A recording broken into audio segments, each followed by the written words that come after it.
mi sembra abbastanza evidente che l'evento di cui parliamo in questo processo, quindi l'avvelenamento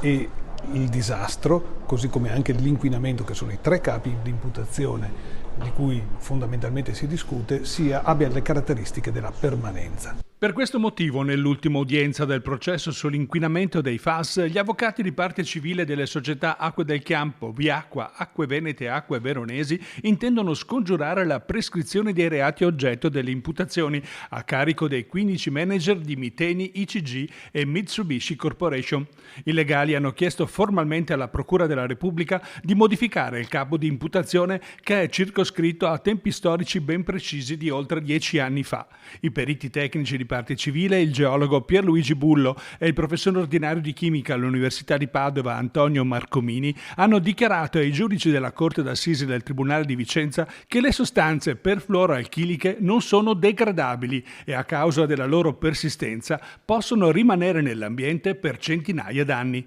Inevitabile dunque la richiesta di modifica del capo di imputazione, in modo che si possa contestare la continuazione dell'evento e evitare anche i rischi di prescrizione del reato.